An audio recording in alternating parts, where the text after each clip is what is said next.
हर 3-4 महीने के बाद प्रधानमंत्री जी डेट देते थे, फलानी तारीख के बाद महंगाई कम हो जाएगी, फसल के बाद महंगाई कम हो जाएगी, बजट के बाद महंगाई कम हो जाएगी, दिवाली के बाद महंगाई कम हो जाएगी। यही कहते रहे, देश में सुना है। और जिस दिन मीडिया का मूड कर जाएगा, वो पुराने सारे उनके बाइक निकालने करके दिखाएंगे। साल का रिपोर्ट कार्ड के कुछ ही घंटों में उन्होंने देश में जिस प्रकार से पेट्रोल के दाम बढ़ा दिए, ये दिल्ली सरकार की शासन चलाने की नाकामयाबी का जीता जागता सबूत है। देश की जनता के अंदर भारी आक्रोश है और इसके कारण और भी चीजों पर बहुत बड़ा बोझ होने वाला है, सरकार पर भी बहुत बड़ा बोझ होने वाला है। मैं आशा करूंगा कि प्रधानमंत्री जी देश की स्थिति को गंभीरता से ले और पेट्रोल के दाम बढ़ाए हैं उसको वापस करें।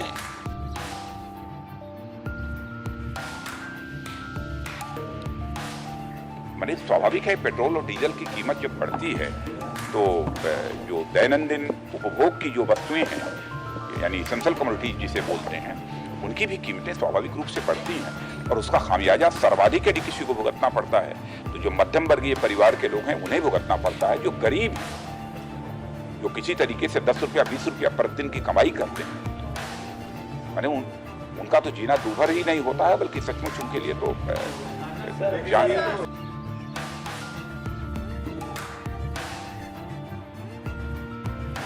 2G घोटाला हो, कॉमनवेल्थ गेम्स का घोटाला हो, कोयला घोटाला हो, उस देश में घोटालों के माध्यम से कांग्रेस और यूपीए के सहायक दलों के जो नेतृत्व ने पैसा गबन किया है, वही पैसा अगर देश में आम इंसान के ऊपर खर्चा किया जाता तो इस प्रकार की बढ़ती महंगाई का जो प्रकोप है वो साधारण महिला को और परिवारों को झेलने की जरूरत नहीं पड़ती।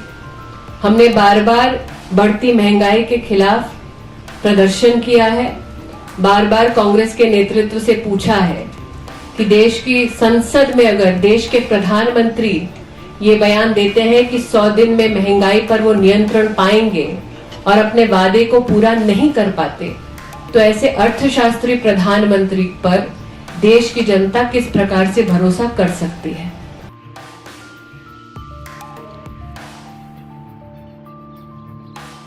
जो पेट्रोल की दरों में वृद्धि की है सरकार ने, उसका कोई आधार नहीं है। उसी दिन अंतर्राष्ट्रीय बाजार में कीमतें कम हुई है। हम चैलेंज करते सरकार को कि पूरी तरह से रिफाइंड पेट्रोल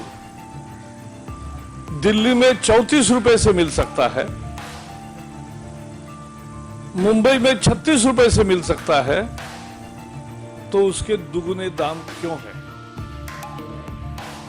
ये लूट है और तुरंत ये कीमतें जो बढ़ाई है वो वापस लेनी चाहिए।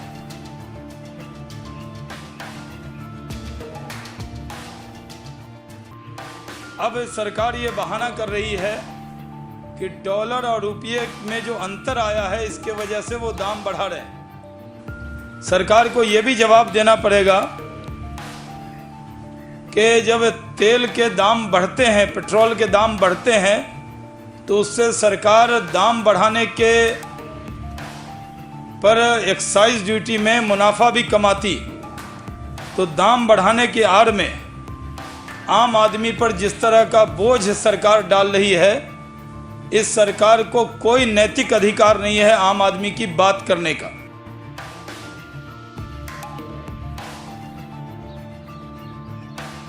प्रणब जी के आने पर पहला तोहफा इस देश को पेट्रोल की कीमत में 70 पैसे बढ़ा करके 70 पैसे प्रति लीटर बढ़ाया गया।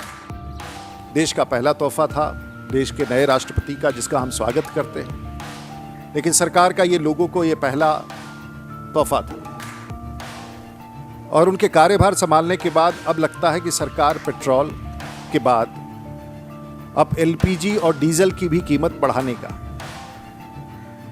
प्रस्ताव पर विचार कर रही है, जो देश के प्रधानमंत्री के पास एम्पावर्ड ग्रुप ऑफ मिनिस्टर्स के प्रस्ताव के बाद लंबित है।